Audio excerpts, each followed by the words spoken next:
नमस्कार। और मैं अभिनय, आप सबका अभिनय मैस ऐप पे स्वागत करता हूँ। कैसे हैं? उम्मीद करते हैं कि अच्छे होंगे। बहुत कुछ अच्छा चल रहा होगा, जो अच्छा नहीं भी चल रहा है उसको अच्छा बनाएंगे। और हेडिंग है सिमिलैरिटी।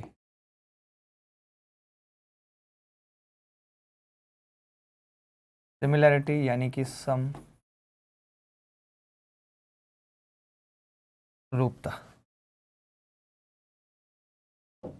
ठीक है, क्या है समरूपता? सिमिलैरिटी। तो क्या है सिमिलैरिटी? समरूपता है, आप ऐसे समझ लीजिए जैसे आप टीवी में मुझे देख रहे हैं अभी। अब आपने ये ऊपर ऐसे हाइट देखी है तो आपको एकदम मैं जेन्युइन आदमी लग रहा हूँ, बट आप सोचो खुद कि मैं टीवी में कैसे आ सकता हूँ, आपके छोटे से मोबाइल में भी कैसे आ सकता हूँ। इसका मतलब कि मेरी फोटो को इस लेवल तक कंप्रेस कर दिया गया कि आपके फोन में आ गई वो, और इस अनुपात में किया गया कि आपको पता ही नहीं लग रहा। जैसे मैंने अभी एक सर्किल दिखाया हुआ है आपको, ये रहा, और एक सर्किल मैंने इधर बनाया हुआ है। अगर आपसे मैं कहूँ ये सर्किल कौन सा, ये सर्किल और ये देखो, तो थोड़ी देर के लिए आप नहीं पहचान पाओगे, नहीं सोच पाओगे कि कौन सा बड़ा कौन सा छोटा है, जबकि एक छोटा है एक बड़ा है, क्योंकि ये सर्किल है, समरूप है। आपको अमिताभ बच्चन बेटा बाप पे गया है, समरूपता है। बेटा बाप पे गया है, समरूपता है। और दो भाई ट्विंस पैदा हुए हैं, कॉन्ग्रुएंसी है, सर्वांग समता है। सभी अंग समान हैं तो उसे हम कॉन्ग्रुएंसी कहते हैं। और अगर अंग का अनुपात में समान है तो उसको हम सिमिलैरिटी कहते हैं। ठीक है भाई। सिमिलैरिटी का मतलब होता है जैसे दो सर्किल आपस में सिमिलर हैं, अगर अलग अलग रेडियस है तो दो इक्विलेटरल ट्राइंगल जिनकी साइड अलग अलग है वो आपस में क्या है? समरूप हैं, सिमिलर हैं। ठीक है, कहने का मतलब हमें तो उतना नहीं समझना कि सिमिलैरिटी और कॉन्ग्रुएंसी में अगर मैं बेसिक डिफरेंस की बात करूं, यहाँ पे कॉन्ग्रुएंसी में आपको पढ़ा चुका हूं ऑलरेडी। तो कॉन्ग्रुएंसी का मतलब होता है कि शेप एंड साइज दोनों same. Shape and size both same, both same, shape and size both same. वहीं सिमिलैरिटी, समरूपता क्या है? Shape same, shape same but not size, but not. ये तो अगर बेसिक डेफिनेशन की बात करें तो मैंने बेसिक डेफिनेशन लिख दी, बट हमें मतलब तो ट्राइंगल से है। हमें ट्राइंगल की सिमिलरिटी को पढ़ना है, समझना है, बाकी दुनियादारी को नहीं पढ़ना समझना।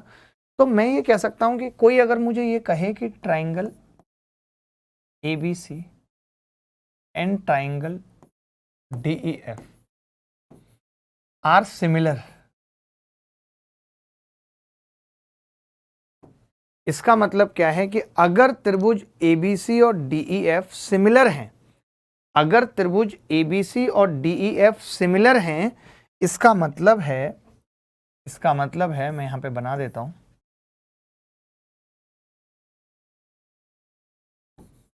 ABC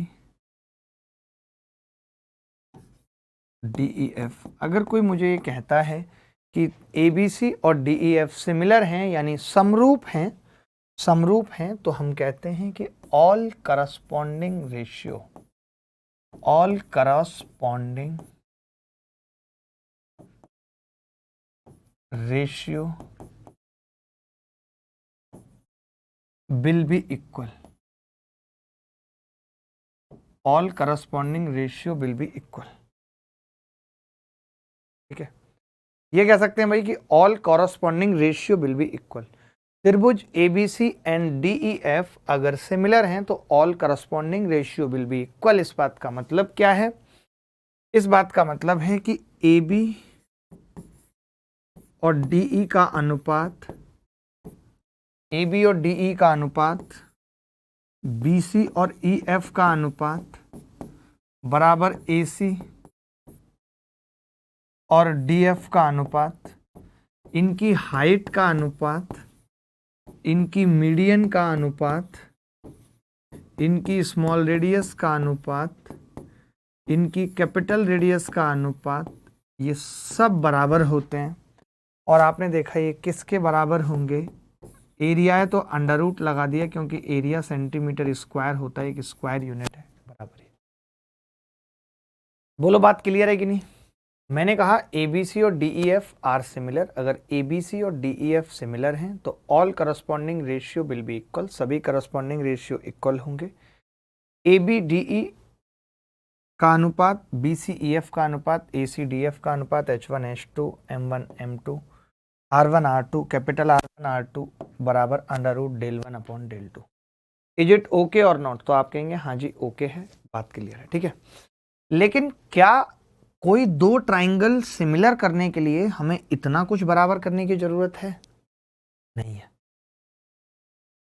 ठीक है, जरूरत है नहीं है। तो फिर जरूरत किस चीज की है? आप इतना लिख लो, फिर मैं आगे बढ़ता हूं, आगे लिखता हूं। मैं ये कह रहा हूं कंडीशन फॉर सिमिलैरिटी क्या है? कंडीशन फॉर सिमिलैरिटी क्या है? समरूपता की शर्तें क्या है? दो शर्तें याद रखेंगे, पहली AA, दूसरी AAA, तीसरी SSS। SSS देखिए क्या है, जब तीनों साइडें बराबर हों, तो वो हमने कॉन्ग्रुएंसी में भी पढ़ा था। तो यहां पे हम बस एक लाइन लिखेंगे कि every congruent triangle, every congruent triangles are similar triangle। Every congruent triangle are similar triangle। सभी सर्वांगसम त्रिभुज, ठीक है। चलो अब जैसे मैं AA की बात कर रहा हूं, इसका मतलब है एंगल। यार पढ़ाई पे ध्यान दे लो प्लीज, कुछ नहीं रखा है इधर उधर की बातों पे, मैं देखता हूं आप बहुत करते हो। ABC,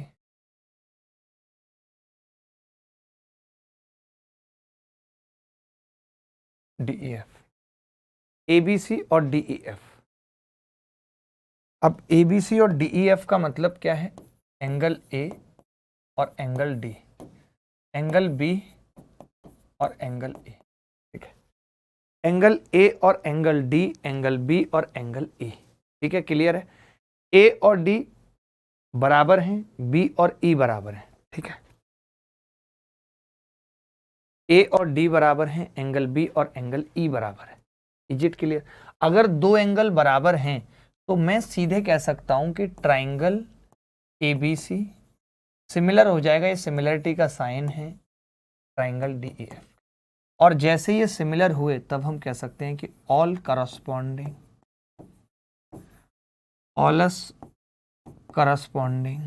ratio will be equal, all corresponding ratio will be equal. मैं ये कह सकता हूं यहां पे कि सभी कॉरस्पॉन्डिंग रेशियो क्या होंगे? इक्वल होंगे। अगर कोई डाउट है तो मुझे बता दो। देखिए अगर ट्रिपल है, इसका मतलब ऑल थ्री एंगल इक्वल है। All three angle like angle A बराबर एंगल D, एंगल B बराबर एंगल E, एंगल C बराबर एंगल F। A बराबर D, एंगल B बराबर E, एंगल A बराबर एंगल D, एंगल B बराबर angle E, angle C बराबर angle F। तो उसके बाद भी आप क्या लिख लेंगे? अगर ऐसा हो गया तो ट्राइंगल ABC सिमिलर हो गया ट्राइंगल DEF, तो उसके बाद all corresponding ratio will be equal. सारे करस्पॉन्डिंग रेशियो क्या हो जाएंगे? इक्वल हो जाएंगे। चलिए इतनी सी बात आपने समझ ली। अब तो मेन यही था कि अगर आप दो एंगल बराबर कर दोगे, लेकिन आपने इस चीज़ से समझो कि ऐसा क्यों हो रहा है, कि ये करस्पॉन्डिंग एंगल इक्वल क्यों हो जा रहे हैं। मैं तो कहता हूँ आपको यहाँ कुछ समझ में नहीं आया। अब आप समझो इसकी गहराई कि ऐसा हो क्यों रहा है। तो मैं चाहता हूँ कि आप इसका प्रूफ समझो, कि ऐसा हो क्यों रहा है। ये मजाक है क्या जो ऐसा हो रहा है? तो मैं आपसे कह रहा हूँ कि ये ABC एक ट्राइंगल था, इसका ये एंगल अल्फा था, ये बीटा था, ये गामा था। आपने एक ट्राइंगल और लिया DEF, उसमें आपने कह दिया अल्फा है, बीटा है और गामा है। अल्फा बीटा गामा है, ठीक है। AA मतलब दो एंगल। लेकिन एक बात बताओ, अगर दो एंगल बराबर हो गए तो तीसरा अपने आप बराबर हो जाएगा। तो इसीलिए AA और AAA एक ही बात है, कोई नई चीज नहीं है। आप मुझे इतनी सी बात बताओ, यहाँ साइन अल्फा, अगर मैं इस ट्राइंगल में साइन अल्फा देखूं तो साइन अल्फा बटे बी सी बराबर साइन बीटा बटे ए सी बराबर साइन गामा बटे ए बी। ठीक है, उसके बाद उस ट्राइंगल में देखूं तो साइन अल्फा बटे ई एफ बराबर साइन बीटा बटे डी एफ बराबर साइन गामा बटे डी ई, ये होगा। ठीक है, अब मैंने इसको क्या है डिवाइड कर लिया, मैंने इसको डिवाइड कर लिया। डिवाइड कैसे किया, इसमें डिवाइड किया तो साइन अल्फा से साइन अल्फा, साइन बीटा से साइन बीटा, साइन गामा से साइन गामा कट जाएगा और ई एफ बटे बी सी बराबर डी एफ बटे ए सी बराबर डी ई बटे ए बी। तो यही तो हमने सीखा था कि सभी रेशियो बराबर होते हैं। यानी हम ये कह सकते हैं यहाँ पे देख के कि सिमिलैरिटी कुछ भी नहीं है, similarity is nothing but sine rule. इसका मतलब है हम ये कह सकते हैं कि similarity nothing but sine rule है। सिमिलैरिटी कुछ भी नहीं है, साइन रूल का नतीजा है। ठीक है, सिमिलैरिटी कुछ भी नहीं है, साइन रूल का नतीजा है। चलो इतनी सी बात समझ आ गई। तो ये मैंने क्यों बताई है, जैसे अब कल को मुझे सिमिलैरिटी लगानी है, समझो हाउ टू यूज। तो मैंने ऐसे लिखा हुआ है, ये एंगल अल्फा है और एक ट्राइंगल ये है, इसमें ये एंगल अल्फा है, ये बीटा है तो ये बीटा लिख दिया, ये गामा है तो ये गामा लिख दिया। अब आपसे कह रहा है एक्स वाई जेड 10 12 15, तो हम कैसे लगाएंगे सिमिलरिटी। अगर कोई मुझसे पूछने लगे ना कि कौन कौन से ट्राइंगल सिमिलर हैं, अगर मैं आपसे ये वाली बात पूछने लगूं कि कौन कौन से ट्राइंगल सिमिलर हैं ए बी सी और डी ई एफ, मैं कौन कौन से ट्राइंगल सिमिलर हैं, तो आप ये कह दोगे कि जी ए पे अल्फा है तो ए और बी सी है जैसे, तो आप देखोगे ए पे अल्फा कहाँ पे है, वहां एफ पे, तो एफ लिखोगे। बीटा कहाँ पे है, डी, डी लिखोगे। गामा कहाँ पे है, सी लिखोगे। यानी कि A B C F D E, A B C F D E के सिमिलर है। बात समझ रहे? अगर ये इसके सिमिलर है तो अल्फा के सामने की भुजा x, अल्फा के सामने की 15 बराबर बीटा के सामने की गामा y यानी कि, और बीटा के सामने की 10, गामा के सामने की z, इधर गामा के सामने की 12। तो यहां से अगर मैं x y z का अनुपात निकालना चाहूं तो क्या आएगा, 15 10 12। क्या आप ये वाली बात समझ पाए जितनी बातें मैंने बताई हैं अभी तक कि हमें कैसे लगानी है सिमिलरिटी।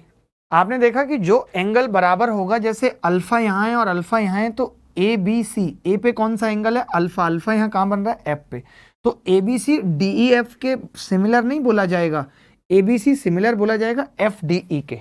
इससे देखिए फायदा क्या है कि अगर ऐसे सिमिलर बोला हुआ है तो कल को मैं ए बी का रेशियो लूँ कि किसके साथ लूंगा, तो ए बी का रेशियो एफ डी के साथ आएगा, पहले दो के साथ आएगा। बीसी के रेशियो की बात करूं तो बीसी किसके साथ आएगा, डीई के साथ आएगा। अगर मैं सीए की बात करूं तो सीए किसके साथ आएगा, ईएफ के साथ आएगा। इस सवालों से ज्यादा अच्छा समझ में आएगा, अभी कुछ खास बताया नहीं है मैंने, एक एक सवाल कराऊंगा, क्लियर बात रहेगी। अभी आप लिखो implementation of similarity, implementation of similarity, यानी कि Thales theorem.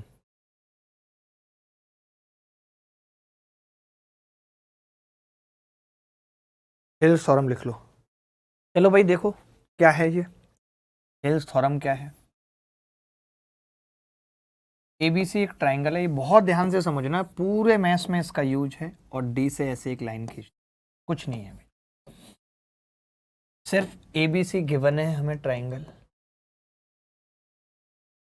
Triangle ABC given है, इज गिवन, ठीक है, ट्राइंगल एबीसी इज गिवन, और डीई पैरेलल बीसी, बस इतनी सी बात गिवन है और कुछ भी नहीं है।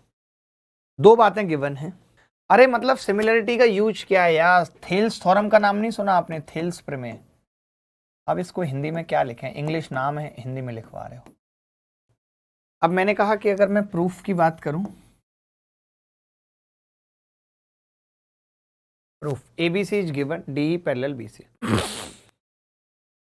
ठीक है, देखो अब मैं ये कह सकता हूं कि अगर ये एंगल अल्फा है तो ये भी अल्फा होगा, ये बीटा है तो ये भी बीटा होगा, क्योंकि लाइन पैरेलल है। तो आपने देखा कि अगर ये एंगल बराबर हैं, दो एंगल बराबर आते ही मैं कह सकता हूं कि ट्राइंगल एडीई सिमिलर हो गया ट्राइंगल एबीसी के। हो गया या नहीं बोलो? ट्राइंगल एडीई सिमिलर हो गया ट्राइंगल एबीसी के। ठीक है, अब आप समझना, अगर ये सिमिलर है तो बीटा के सामने की भुजा क्या है यहाँ? एडी बटे बीटा के सामने की क्या है? एबी बराबर अल्फा के सामने क्या है? एई, अल्फा के सामने क्या है? एसी बराबर ये एंगल मान लेते हैं थीटा है, तो थीटा के सामने की क्या है? डीई, और इसके सामने क्या है? बीसी। ये रेशियो आपस में बराबर हो। आप ये कह सकते हैं कि इसका रेशियो और पूरे का रेशियो, इसका रेशियो और पूरे का रेशियो आपस में बराबर है। ये बात क्लियर है? ये थेल्स थ्योरम कहती है ऐसा। ये क्या कहती है? थेल्स थ्योरम कहती है। कौन सी थ्योरम कहती है? थेल्स थ्योरम कहती है लल्लुआ। ठीक है, चलो। अच्छा, अब एक चीज कह रहा हूं, मैंने मान लिया, लेट कर लिया कि ये 3/5 है, फॉर एग्जाम्पल लेट कर लिया मैंने, लेट मान लिया। तो आप ये कह सकते हो कि अगर ये 3 है और पूरी 5 तो ये 2, ये 3 तो पूरी 5 तो ये 2, तो क्या हम इसके निष्कर्ष में एक ये वाली बात भी लिख सकते हैं कि AD बटे DB बराबर AE बटे EC। AD बटे DB बराबर AE बटे EC। इज इट क्लियर और नॉट? AD और DB, AD और DB का अनुपात बराबर AE और EC का अनुपात है। कोई डाउट अगर आपको यहाँ है तो बता दीजिए। तो मैंने अभी इतनी सी बात कही है कि अगर AD और AB का अनुपात, यानी इतनी और पूरी का अनुपात बराबर है, इसका मतलब इतनी और इतनी का अनुपात भी आपस में बराबर होगा, 3 और 2। इतनी सी बात मैंने कही है, अभी और कुछ नहीं बताया। यहां तक अगर कोई डाउट है तो बताओ। इतना लिख लिया, इतना समझ के। अब मैं क्या कह रहा हूं कि इसके कुछ स्पेसिफिकेशन है, वो समझ। स्पेसिफिकेशन क्या है? पहला पॉइंट, जैसे मैं ये कह रहा था कि अगर डी मिड पॉइंट है, डी मिड पॉइंट है और आपने डीई पैरेलल खींची है बीसी के, तो आपको कंक्लूजन में लिखना है कि ई भी मिड पॉइंट हो, ई भी मिड पॉइंट होगा। कैसे? अब मैं पीछे दिखाऊंगा आपको कैसे। जैसे मान लेते हैं कि अगर डी मिड पॉइंट होता है, यहाँ पे प्रूफ कर रहा हूं उस बात का। डी मिड पॉइंट का मतलब क्या है? डी मिड पॉइंट का मतलब है कि AD बटे DB बराबर 1 होगा, और पैरेलल भी है तो बराबर AE बटे EC भी होगा। तो आपको नहीं लगता कि यहां से AE बराबर EC आ गया? AE बराबर EC आ गया, तो EB क्या हो गया? Mid point. D mid point है, AD बराबर DB बराबर AE बटे EC, तो AE बराबर EC आ गया, AE बराबर EC। अगर कोई दिक्कत है या कोई डाउट है तो मुझे बता दो। तो आपने ये वाला पॉइंट देखा एक बार भाई, एक बार ये वाला पॉइंट देखा आपने? ठीक है, इतना पॉइंट देख लिया। मैं दूसरा पॉइंट लिख रहा हूं कि डी और ई दोनों मिड पॉइंट है। ये दोनों बहुत काम के पॉइंट हैं, दोनों मिड पॉइंट है। तो आप ये कह सकते हैं अगर दोनों मिड पॉइंट हैं तो आप कह सकते हैं कि AD बटे DB बराबर AE बटे EC बराबर 1। और अगर ये दोनों इक्वल हैं, बराबर 1 आ गए, तो मैं यहां से कह सकता हूं कि DE पैरेलल होगी BC के। ऐसा तभी होता है। ये कंक्लूजन निकल आया, ये कंक्लूजन है। ठीक है, अब इन दोनों का कंक्लूजन क्या है? इन दोनों का कंक्लूजन क्या है? इन दोनों का कंक्लूजन ये है कि जो DE होगी वो भी हाफ ऑफ BC होगी। पहला, ये मैं क्यों बोल रहा हूं? मैं ये कह रहा हूं, अगर आप कह रहे हो ये 1 1 है और ये आपकी DE है और ये ABC है, तो तो आप यहाँ से ये तो कह ही सकते हो ना कि भैया DE बटे BC बराबर होगी AD बटे AB। ये हमने पीछे देखा, AD 1 AB 2, तो यहाँ से DE कितनी आ गई, हाफ ऑफ BC। अच्छा, अब आपको पता है कि ये BC 2 है और ये 1, तो हमने ये भी देखा था कि अगर कोई दो ट्राइंगल सिमिलर हैं तो उनके एरिया का अनुपात अंडर रूट होगा, यानी ये under root of area del of ADE बटे डेल ऑफ ABC। तो मैं ये कह सकता हूँ यहाँ से ट्राइंगल ADE का एरिया बराबर 1/4 ऑफ ट्राइंगल AB, ये होगा। लास्ट वाले पॉइंट में कुछ भी नहीं है। मैंने कहा कि अगर D और E दोनों मिड पॉइंट है तो फिर AD और DB बराबर होगा, AE और EC बराबर होगा, 1 के बराबर होगा। जब ये दोनों बराबर आ गए तो हम ये कह सकते हैं ऐसा तभी हो सकता है जब DE पैरेलल हो BC के। तो मैंने कहा कि जब ये मिड पॉइंट हो या पैरेलल हो तो ये 1 और 1 है, तो ये 1 पूरा तो 2 है ना, तो इसकी 1 भुजा 1 तो पूरी 2 होगी, और एरिया का अनुपात 1/4 का होगा। कोई नई बात नहीं बताई, मैं पूरा रिवाइज कर देता हूँ। मैंने शुरू से जो पढ़ाया है वो पूरा रिवाइज कर देता हूँ, फिर आगे लिखा हुआ भी लिख के भी लाया हूँ अगर आपको वो पसंद नहीं आएगा। मैंने बोला सिमिलैरिटी क्या है, मैंने कहा सेम बट नॉट साइज, जबकि कॉन्ग्रुएंसी में शेप और साइज दोनों सेम होते थे। मैंने कहा ABC और DEF दो ट्राइंगल हैं, दोनों सिमिलर हैं, तो all corresponding ratio will be equal, सभी करस्पॉन्डिंग रेशियो बराबर होंगे आपस में। ABC और DEF अगर सिमिलर ट्राइंगल हैं तो AB और DE का रेशियो, BC और EF का रेशियो, AC और DF का ratio, H1 H2 M1 M2 R1 R2 inradius circumradius माध्य का सबका ratio under root of area के रेशियो के बराबर होगा, ये मैंने बताया। उसके बाद मैंने कहा कंडीशन फॉर सिमिलरिटी क्या है, अगर मुझे दो ट्राइंगल सिमिलर करने हैं तो क्या मैं इतने रेशियो बराबर करता फिरूंगा, नहीं। तो मैंने कहा कंडीशन क्या है, या तो डबल ए दो एंगल बराबर हो या 3 एंगल। देखिए 2 बराबर हैं तो तीसरा अपने आप बराबर होगा। अगर किसी ट्राइंगल के 2 एंगल आपस में बराबर हैं तो फिर ट्राइंगल सिमिलर हो जाएंगे और corresponding ratio will be equal, ये इक्वल हो जाएंगे। अगर तीनों एंगल बराबर हैं AD के BE के CF के, तो भी ये ट्राइंगल सिमिलर हो जाएंगे और all corresponding ratio will be equal हो जाएंगे। SSS every congruent triangles are similar triangle. मैंने कहा अगर तीनों भुजाएं बराबर हैं, इसका मतलब तो आपने क्या कहा कि शेप और साइज दोनों इक्वल हो गए। तो हर कॉन्ग्रुएंट ट्राइंगल, हर दो त्रिभुज जो सर्वांगसम है वो समरूप होते ही होते हैं, ठीक है। फिर हमने कहा इसका प्रूफ क्या है, ऐसा होता क्यों है, तो मैंने अल्फा लिया, बीटा लिया, गामा लिया, अल्फा बीटा गामा लिया। तो इस वाले ट्राइंगल में साइन रूल लगाया, साइन अल्फा बटे BC, साइन बीटा बटे AC, साइन गामा बटे AB। इस वाले में भी लगाया साइन अल्फा और फिर भाग लगा दिया, तो हमने देखा EF और BC का अनुपात, DF और AC का अनुपात DE और AB के अनुपात के बराबर आ गया। उसके बाद हमने एक लाइन कही कि similarity is nothing but sine rule. Similarity nothing but sine rule, कुछ भी नहीं है सिमिलरिटी साइन रूल जितनी है, ठीक है। इसके बाद क्या है, हाउ टू यूज क्या है, देखिए ये A है, B है और C है, ये अल्फा बीटा और गामा। तो मैंने ये कहा था कि अब सिमिलरिटी फिर लगानी कैसे है, तो सिमिलरिटी में कुछ नहीं करते, हम देखते हैं अल्फा के सामने की भुजा x, उधर अल्फा के सामने की 15 तो x बटे 15, इधर बीटा के सामने की y, बीटा के सामने की 10, y बटे 10, इधर गामा के सामने की z, z बटे 12। तो x y z कितना आ गया, 15 10 और 12, 15 10 और 12 आ गया, तो x y z आ गया 15। फिर मैंने कहा चलो इसका इम्प्लीमेंटेशन देखते हैं क्या है। इम्प्लीमेंटेशन में हमने कहा कि थेल्स थ्योरम पढ़ते हैं, तो given triangle ABC is given DE parallel BC के है, DE BC के पैरेलल है। तो जब ये पैरेलल है तो corresponding angle alpha alpha equal हो जाएंगे, बीटा बीटा इक्वल हो जाएंगे, थीटा इक्वल हो जाएगा, ठीक है। तो प्रूफ क्या होगा, ट्राइंगल ADE सिमिलर हो गया ट्राइंगल ABC के। तो मैंने कहा बीटा के सामने की भुजा AD, बीटा के सामने की भुजा AB, अल्फा के सामने की AE, अल्फा के सामने की AC, फिर थीटा के सामने की DE और BC आपस में बराबर होंगी। बराबर मैंने कहा मैं 3/5 मान लूँ, आपने कहा मान लो। तो मैंने कहा ये 3 और पूरा 5, तो ये कितना बचा 2, 3/2। तो हमने कहा कि 3/2 3/2 यानी कि AD और DB का अनुपात भी AE और EC के अनुपात के बराबर होगा। अगर ऐसा है तो बात एक ही है, ये मैंने कहा, ठीक है। देखो अब मैंने कहा कि एक पूरी क्लास इसी भाषा में हो जाए तो बड़ा मजा आ जाएगा, नहीं। देखो भैया AD बटे DB बराबर 1, इट मीन्स क्या है कि D मिड पॉइंट है। अब D मिड पॉइंट है भैया, तो AD और DB बराबर होंगे, तो एक आएगा कि नहीं। अब लेकिन हमने कहा कि D अगर पैरेलल है तो भैया AD और DB तो AE और EC के बराबर होगा। अब ये दोनों एक के बराबर है, इट मीन्स AE बराबर EC। यानी हमने कहा था अगर D मिड पॉइंट है, D पैरेलल है BC के, तो E भी मिड पॉइंट होगा।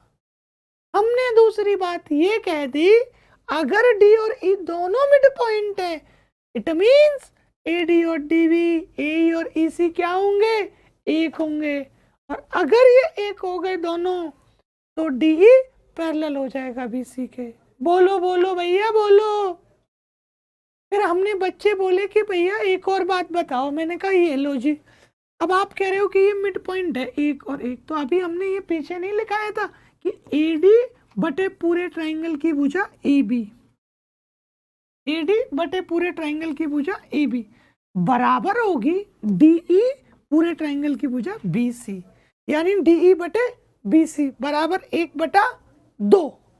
अगर ये 1/2 है तो under root of del of A D E बटे del of A B C. तो हमने स्क्वायर कर दिया इसका कि del of A D E और ए बी सी स्क्वायर कर देंगे तो क्या आ जाएगा, डेल ए डी ई बटे डेल ए बी सी बराबर 1/4। तो कोई नई बात थोड़ी है, अगर भुजाओं का अनुपात 1:2 है तो एरिया का तो 1/4 हो ही जाएगा भैया, इसमें कौन सी बड़ी बात है।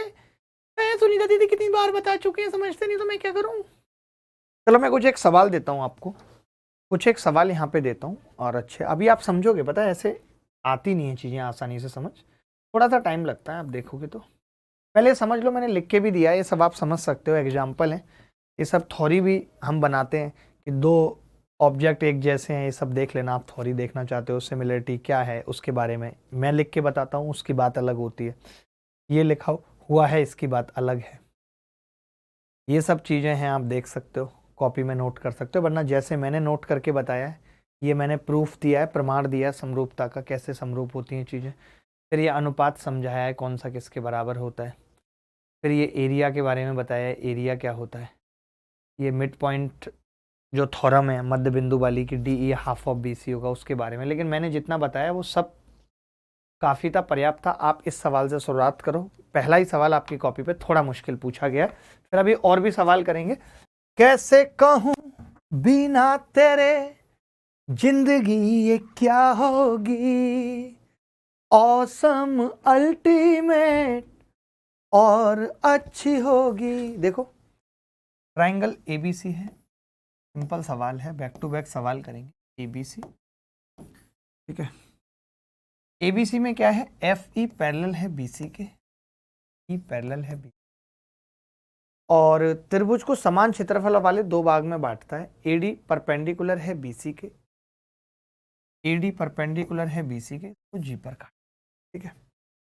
तो हमें क्या समझना होता है, मैं ये कह रहा हूं आपसे, अगर ये परपेंडिकुलर है, हाइट है, मैं आपसे ये कह रहा हूं कि इन दोनों त्रिभुजों की, मैं यहां दो त्रिभुज लिख रहा हूं बेटा, एक ए एफ ई, एक त्रिभुज लिख रहा हूं ए बी सी, दोनों सिमिलर हैं। तो मैं आपसे जानना चाहता हूं कि इसका एरिया क्या होगा। एरिया ए एफ ई यानी कि 1 और ए बी सी यानी कि 2, 1:2, 1:2 ए बी सी और ए एफ ई 1:2, ठीक है। एरिया का अनुपात है, एरिया का। तो भैया हाइट का क्या होगा दोनों ट्रायंगल की, अंडर रूट आ जाएगा हाइट का, √2, यानी ऊपर वाली की हाइट 1 है और पूरे की √2, तो नीचे वाली की कितनी होगी, √2 - 1। सवाल में क्या पूछ रहा है हमसे, जी डी यानी √2 - 1 और ए जी यानी 1, B is the correct answer. क्या आ रहा था बच्चों का भी। एक सवाल खूबसूरत से शुरुआत करते हैं। एबीसी डीईएफ के समरूप है, एबीसी डीईएफ के समरूप है। त्रिभुज एबीसी का क्षेत्रफल 100 है, डीईएफ का 49। बताइए क्या उत्तर हो। एबीसी डीईएफ के समरूप है, त्रिभुज एबीसी का क्षेत्रफल 100 सेंटीमीटर स्क्वायर है, डीईएफ का 49 सेंटीमीटर स्क्वायर है। त्रिभुज एबीसी का शीर्ष लंब 5 है, तो डीईएफ का शीर्ष लंब क्या होगा। मैं ये कह रहा हूं, मैंने यहाँ पे लिखा एबीसी ट्राइंगल, मैंने यहाँ पे लिखा डीईएफ ट्राइंगल, और दोनों सिमिलर हैं। मैंने एरिया का अनुपात लिख लिया, एरिया कितना है, एबीसी का 100, इसका 49। तो हमें पता है हाइट का अनुपात क्या होगा, √ एरिया का। देखिए एरिया निकालना है तो हाइट का स्क्वायर कर लो, तो 100 का 10, 49 का 10 और 7 हो गया। बोलो होगा या नहीं, 10 और 7। इज इट क्लियर और नॉट? तो आपने कहा है ABC का शीर्ष लंब 5 है, यानी 10 की वैल्यू 5 है, आधी है, तो 7 की कितनी होगी? 3.5। 3.5 रिंग रोड पे गाड़ी आज भगाएंगे, मैडम बैठ बोलेरो में, तेरा हैप्पी बर्थडे मनाएंगे। आगे बढ़ते हैं। त्रिभुज ACE में B और D क्रमशः भुजाओं AC और CE पर बिंदु हैं। ACE में B और D AC और CE पर बिंदु हैं। B और D AC और CE पर बिंदु हैं। गलत लिख दिया सर, AC और CE को ऊपर ही बना लेते। AC और CE, C ऊपर बना लेते।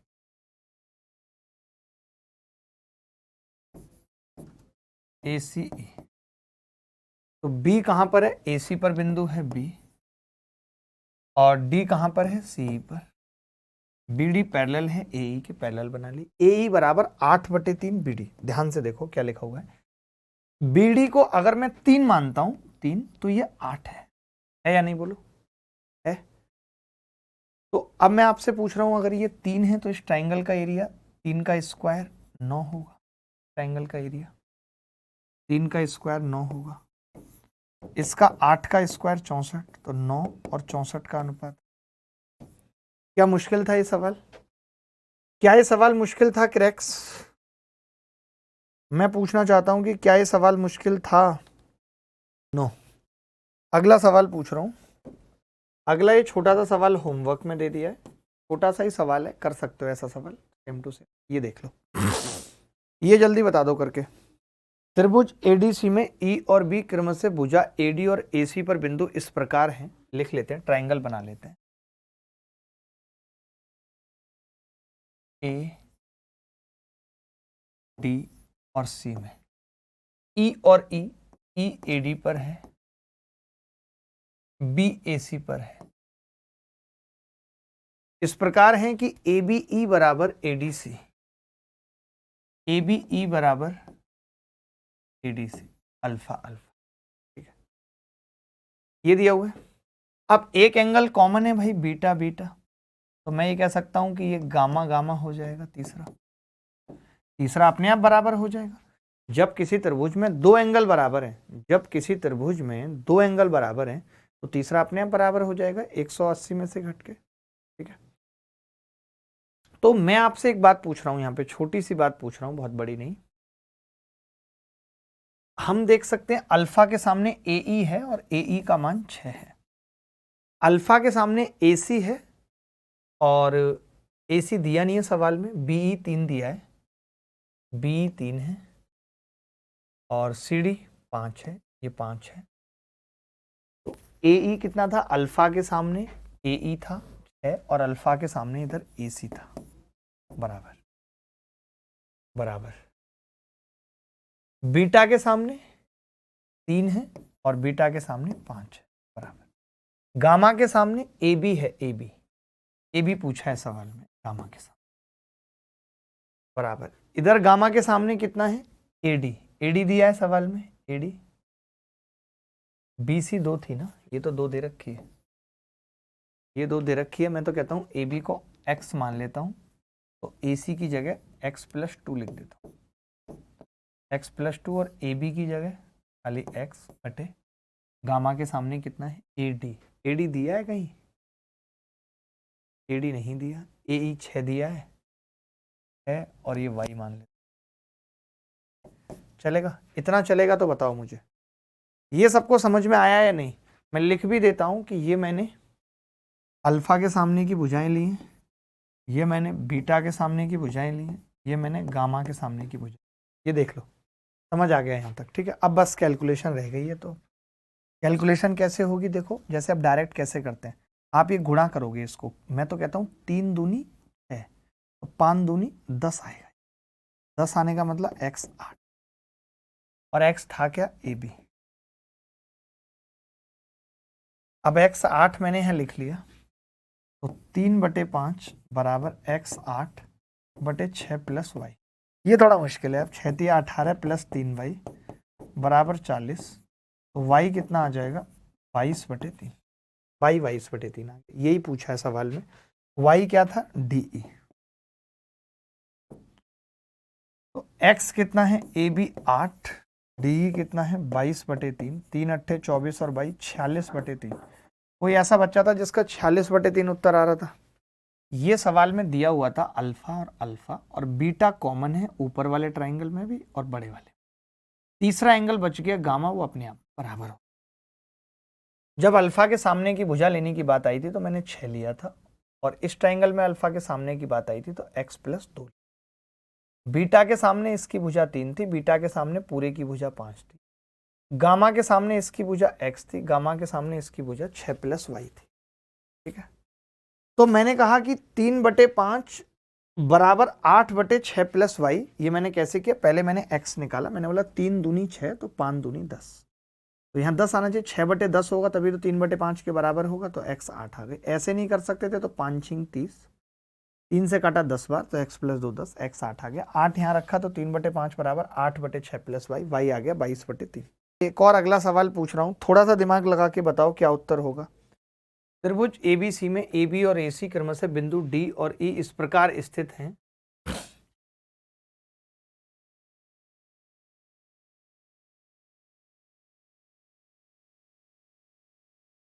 ABC में AB और AC, D और E इस प्रकार स्थित हैं। ये D बिंदु है और ये E। तो मैंने कहा कि इस लाइन से मैं ये लिख सकता हूं कि AD अपॉन AB बराबर AE अपॉन AC, ये लिख सकता हूं। बताओ, AB को इधर ले आया, AC को उधर लेके चला गया, लिख सकता हूं। आपको पता है कि अगर आपने ये लिख दिया, इससे एक बात तय हो गई कि ट्राइंगल ADE सिमिलर है ट्राइंगल ABC के, तभी ये बात लिखी जा सकती। भाई आप ये कह रहे हो कि इसका और इस पूरे का अनुपात, इसका और इस पूरे का अनुपात बराबर है, तो तभी होगा जब ट्राइंगल सिमिलर होंगे। ट्राइंगल सिमिलर होंगे तो ये बात तय है कि डी पैरेलल होगी BC के। बोलो होगी या नहीं। अब ACB, ये एंगल मैंने कहा अगर x है तो सवाल में ये दिया हुआ है कि ADE x + 30 है, ये x + 30। मैं ये कह रहा हूं कि ये 78 डिग्री है, तो आपको मालूम है कि अगर ये पैरेलल है तो ये दोनों आपस में बराबर होंगे। x + 30 बराबर 78 होगा, तो आपको नहीं लगता कि x 48 होगा?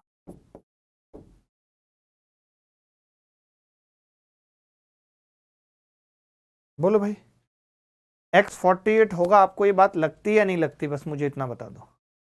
एंगल A पूछ रहा है ना, एंगल A तो निकाल लेंगे ना। अब जैसे ये 48 आ गया तो अब एंगल A निकालना कौन सी बड़ी बात है, 180 में से घटा देंगे। फिर कहना इनको सब कुछ चटनी की तरह चाहिए। ये 102 बचेगा, 48 घटाना है, चम्मन आ जाएगा। चम्मन। जब C पता चल गया, B पता है, तो A निकालने में कौन सी बड़ी बात है, A भी निकल आएगा। ये देख लो, ये देखिए क्या है, ये कह रहा है। अब आप पता ऐसे देखो कि D और E AF और AG के मध्य बिंदु है, F और G AB और AC के। मैं कह रहा हूं मैं सिर्फ इसी में देख रहा हूं, सिर्फ इस ट्राइंगल। तो आपको पता है DE 24 है, 24 है, 2.4 है, 2.4 है, शायद मिट गया है इसका 0.4 है, 2.4। आपको पता है कि अगर ये मिड पॉइंट है तो ये इसका डबल होगा 4.8, क्योंकि इसकी आधी होती है। अब आप भूल जाओ, आप इस ट्राइंगल में आ जाओ,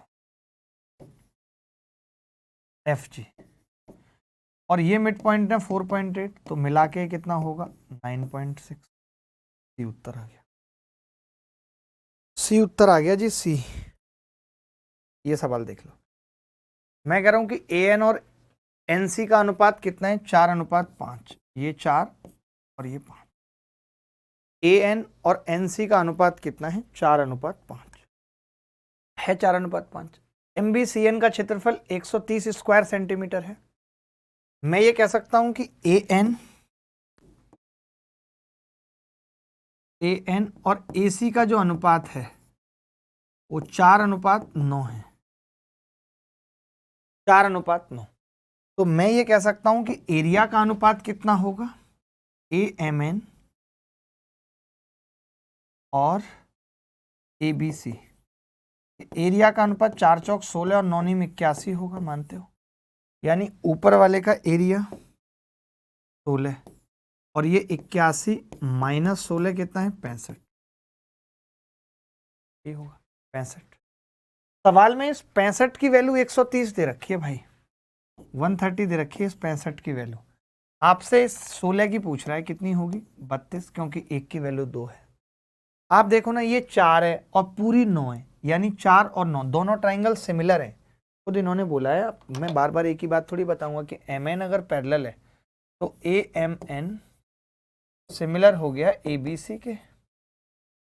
अगर ये सिमिलर हो गया तो फिर इनकी भुजाओं का अनुपात ये, तो एरिया का अनुपात ये, स्क्वायर हो गया।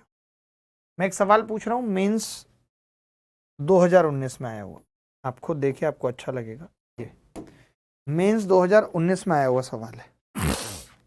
आगे बढ़ते हैं, मैं करके दिखाता हूं। त्रिभुज ABC में D भुजा BC पर स्थित एक बिंदु है।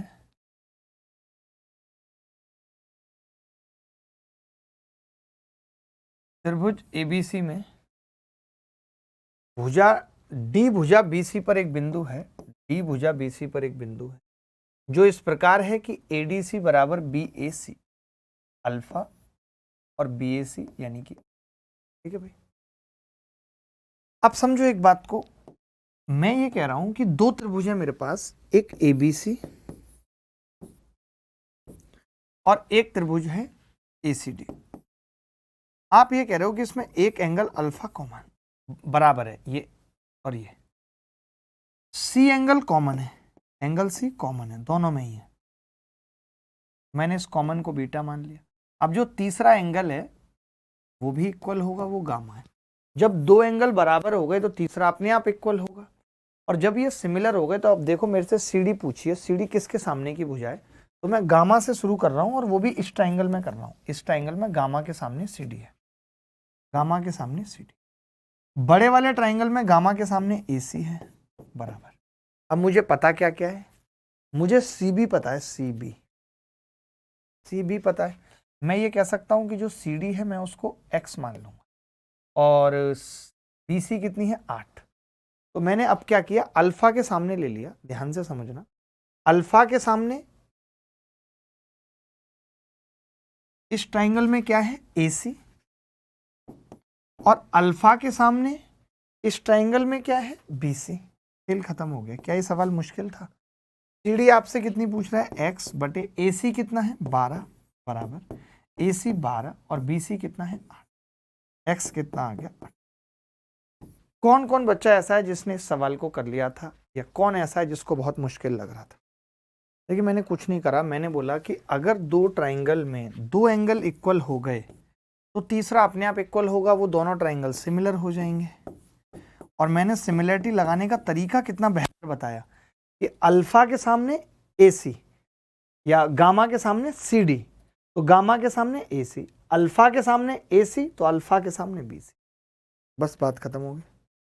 ये सवाल करो एक, देखो भाई, ABC में D पैरेलल है AB के, जहां D और E क्रमशः भुजा AC और BC पर बिंदु हैं। AD बराबर x-3, AC बराबर 2x, BE बराबर x-2, BC बराबर 2x + 3। तो x का मान क्या होगा? देखो भाई, त्रिभुज ABC में, त्रिभुज ABC में D पैरेलल है AB के, DE AB के पैरेलल है। D AC पर है और ये BC पर। AD कितना है? x-3। AC कितना है? पूरा AC 2x। 2x में से घटाऊंगा, कितना आ जाएगा भाई? x + 3 आ गया है, घटा लूंगा। B कितना है? x-2। पूरा कितना है? 2x + 3, घटा लूंगा 2x में से, x + 5 आ जाएगा। अब आपको मालूम है कि अगर ये सिमिलर हैं या ये पैरेलल है, अगर ये पैरेलल है, इसका अनुपात यानी कि x + 3 बटे x-3 बराबर होगा, पता नहीं आज कैसे टाइम बहुत जल्दी बीत गया यार, मुझे तो पता ही नहीं चला आज, पता नहीं टाइम कैसे इतनी जल्दी बीत गया। गुणा कर लूं तो x square plus x minus 6 बराबर x square plus 2x minus 15। X square से एक्स स्क्वायर कट गया, एक्स कितना आ रहा है, सवाल में क्या पूछा है, एक्स का मान 9 आ रहा है। क्या मुश्किल लगा ये सवाल? ये सब छोटे मोटे सवाल हैं, होमवर्क में लिख लो। RW CHSL RW, जो सवाल देखिए आपके करने वाले हैं वो आपको ही करने पड़ेंगे, जो मुझे लगेगा मेरे करने वाले हैं वो मैं बताऊंगा। PT की लंबाई RW, देखिए बहुत लल्लू है। AE upon AD BE upon AC अगर मध्य बिंदु हैं, जब C और D भुजा पर ऐसे बिंदु हैं, ये देख लो एक बार सवाल, इस सवाल को देख लो। देखो AB एक सीधी रेखा है और C और D भुजा AB और पर इस प्रकार है। AB एक सीधी रेखा है, मैंने खींच ली AB, और C और D भुजा AB पर ऐसे बिंदु हैं, C और D ऐसे बिंदु हैं कि AC भुजा AB पर। ये क्या सवाल है यार, AB ये straight line C and D are points the same side of AB such that AC is perpendicular to AB and DB is perpendicular to AB is a straight line, C and D are points the same side of AB such that AC is perpendicular to AB. AC is perpendicular to AB. DB is perpendicular to AB. DB भी perpendicular. Let AD and BC meet. AD को मिला दिया, BC को मिला दिया. Then what is the value of ये पूछ रहा. वाह, क्या कमाल की बात पूछी है इसने, बताएगा कोई? ई पर मिलता है। देखिए बड़ी कॉमन सी बात है कि अगर मैं एक परपेंडिकुलर यहाँ से खींच लूँ, एक परपेंडिकुलर यहाँ से खींच लूँ, ई पर मिलता है ये परपेंडिकुलर। मान लेते हैं कि ये M पॉइंट है, तो मैं ये कह सकता हूँ कि यार ME अपॉन AC बराबर होगा MB अपॉन AB, यही होगा। मैंने कहा ये परपेंडिकुलर है तो सिमिलर ट्राइंगल होगा, ये एंगल कॉमन है, ये 90 है, तो इसका बटा ये पूरी भुजा, इसकी ये बटे पूरी भुजा। फिर मैंने कहा अगर मैं यही सेम चीज इस कमबख्त ट्राइंगल में कर लूं कि ME बटे पूरी भुजा कितनी है BD बराबर AM बटे AM बटे MB, AM बटे AB, सॉरी पूरी भुजा तो AB होगी। अब देखिए मैंने क्या किया, इन दोनों को जोड़ दिया दोस्त, इन दोनों को जोड़ दिया, जोड़ सकते हैं। जब मैं इन दोनों को जोड़ूंगा AB LCM में आ जाएगा और MB और AM मिला के AB बन जाएगा, जोड़ने पे ये एक हो जाएगा। यानी मुझे यहाँ से पता चला कि ME बटे AC प्लस ME बटे BD बराबर एक आ रहा है। लेकिन सवाल में तो कुछ और पूछा है ना, AD और BC बिंदु E पर मिलते हैं, रेक्टेंगल बन जाएगा। रेक्टेंगल तो बाद में बनेगा ना, बट अभी तो मुद्दा ये है C and D, तो रेक्टेंगल हम बनाना चाहें तो बनाएंगे, वो ज़रूरत नहीं है। बट AE बटे, सवाल में क्या पूछा है, AE बटे AD। हम तो गधे हैं ना, हम तो गधे हैं, और अब से तो है नहीं, पिछले 18-19 साल से हैं हम गधे। हमें ये भी तो देखना सवाल में पूछा क्या, सवाल में पूछा है कि AE, तो मैंने लिखा AE बटे AD बराबर होगा AM बटे AB, यही होगा। फिर आप कह रहे हो BE, तो मैंने लिखा BE बटे BC बराबर क्या होगा, BM बटे AB। अब अगर मैं इन दोनों को जोड़ दूं, जैसा सवाल में पूछ रहा है, इन दोनों को जोड़ दूं, तो आप देख रहे हैं कि AM प्लस BM और बटे AB LCM आ जाएगा। तो ये कितना होगा, AB बटे AB। सवाल तो सही था और उत्तर भी हमारा सही था, बस हम निकाल कुछ और रहे थे, पूछा कुछ और था। सही तो है। क्या ऐसा कोई बच्चा था जिससे ये सवाल हुआ था? चलो बाय, टेक केयर, धन्यवाद, थैंक यू, गुड नाइट।